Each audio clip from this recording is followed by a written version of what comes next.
Good morning. Good morning. It is November 11th. Today's God calling is Heaven's Colors, and God at Eventide is a noble house.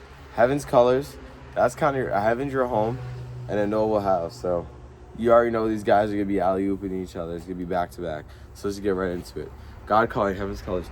Looking back, you will see that every step was planned. Leave all to me. Each stone is the mosaic fits into the perfect pattern designed by the master artist.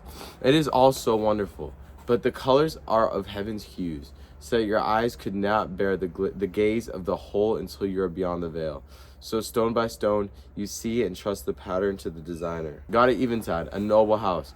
Though I was a son, yet learnt I obedience. This was to teach my followers, and allegiance to me meant no immunity from discipline. The house of your spirit is fashioned brick by brick. Love, obedience, truth. There's a plan, and each action of yours is brick in its building. Think, a misguided act, a neglected duty, or a failure to carry out my wishes would mean not only a missing brick, but a faulty edifice.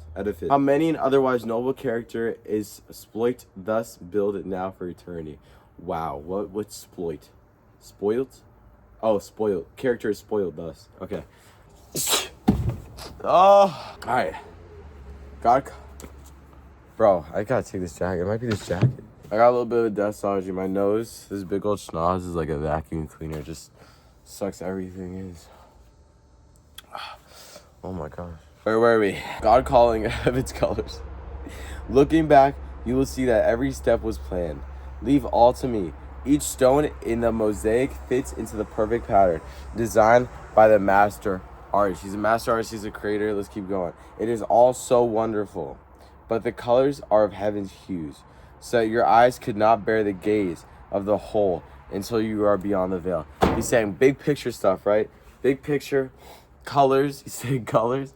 He's saying shapes. It all fits exactly where it needs to fit, and it'll all be revealed when it is time to be revealed. Your whole life, whatever you're going through, everything and anything in life is going to work out that way. From when you're a child to when you're 90 years old and you're waiting till the moment you're going to die.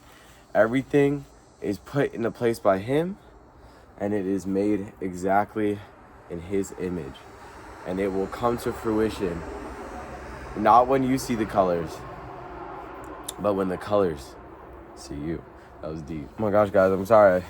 I lost the flow. So stone by stone, you see and trust the pattern to the designer. So he's saying, when you see an artist's work, right, you're not questioning, oh, why is that there? Why is this that way? You just admire it for what it is. You admire the beauty. So why is it right for you to question God? Why is it right for you to question the creator's work? To question, why do I look like this? Why is my life this way? Look at this person's life. Why do they get this and I get that? Like, right, if you know the Island Boys, right, you're like, why are the Island Boys success? Why do they get success when there are people that are being burnt on the cross at KKK meetings? Like, that's just so wrong. All of life, everything that's happening is just a big mosaic. It's a big art piece, right? And God is the artist. God is the creator. And then all those secrets, all the secrets of life, all of what is happening will be revealed to you in time, in the right time, right? When he lifts the veil. When you're eligible to get into that kingdom of heaven is the moment that you'll realize the truth behind God. God at Eventide, a noble house. Though I was a son, yet learnt I obedience. This was to teach my followers their allegiance to me, meant no immunity from discipline. The house of your spirit is fashioned brick by brick. Love, obedience, truth. There is a plan, and each action of yours is a brick in a building. So God is saying here, he came down as Jesus. He came down as human to teach so many things. But one of the biggest lessons that goes overlooked is discipline. Is that God is your God. He is your friend. He is your lover. What? He loves you. He's your father. He's all things, but he also disciplines, and you also have to follow him, right? Just because you follow God, just because you do these things, doesn't mean that you're apt to not be disciplined. Doesn't mean that you're apt to not be for bad things to not happen to you, right? And so that's one of the things he learned.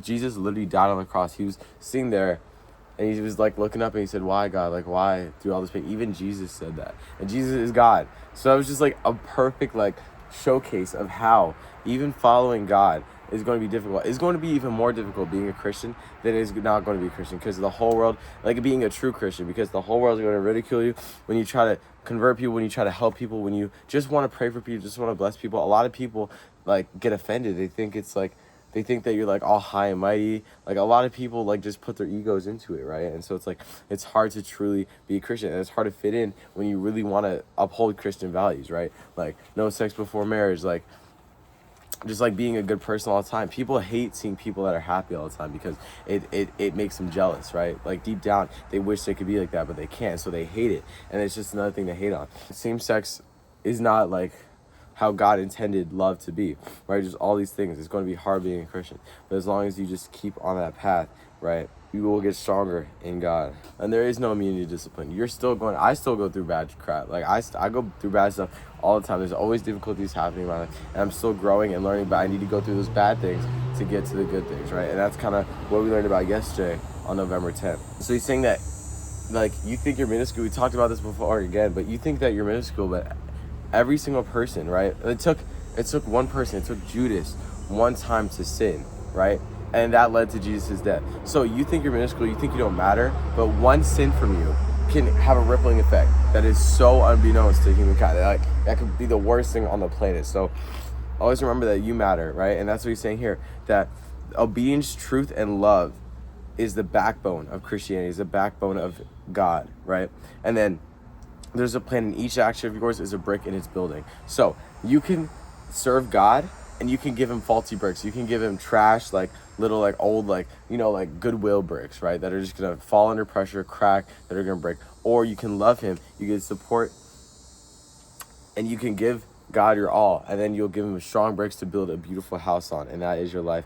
That is other people's lives. Like, you don't even understand how much you can affect other people's lives just by being a good Christian, just by helping out. So that's what he's saying here, that you matter. Every single move that you make through love, obedience, and truth is going to affect someone. So if you don't love, if you're not obedient, and if you are telling lies, then it is going to build negativity in the world, and then that's how it happens, right? Think a misguided act, a neglected duty, or a failure to carry out my wishes would mean not only a missing brick, but a faulty edifice. That's what I just said. How many otherwise noble character is spoiled, thus built now for eternity? So he's saying, we build it right, it could be built for eternity, right? For all of human history, there's been war, there's been famine, there's been sadness. But if we build it right, if we start taking the right steps in love, obedience, truth, in God, we could build something that lasts. We could build something that's beautiful. We could build something that's great and that's supportive. And it goes the same the other way. If anyone out there is thinking about becoming a Christian, if anyone out there is a Christian, it's difficult, right? You're going to be ridiculed by friends. You'll lose some friends. It's going to be hard. You're going to be judged.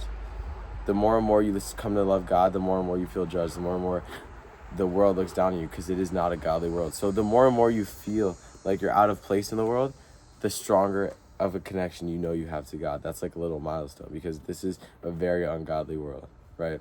So it's like, I'd be looking at Sam Smith like heaving, like gasping for air, like I need my eyeballs rearranged, like I need them checked. I need to just be blinded for like a good 5 minutes now and just get my mind wiped, like the Men in Black mind wipers. I need someone to do that to me. But it's like, like 90% of the world will look at that and be like, yes, queen, he is coming out of his shell. Oh my gosh, he's just so brave. I can't believe he's a devil worshiper. He's gay and he's obese and he's licking punani on stage. Like, what? Like, that is just so demonic, but people need to feel validated. So, and that's just not part of being a Christian. You're going to be disciplined. Like, there needs to be discipline. And I feel like in our world today, it's like hard to be disciplined, because discipline goes against the status quo, or it goes against how people think, and how people think is what is the only thing that seems to matter these days, when it's not.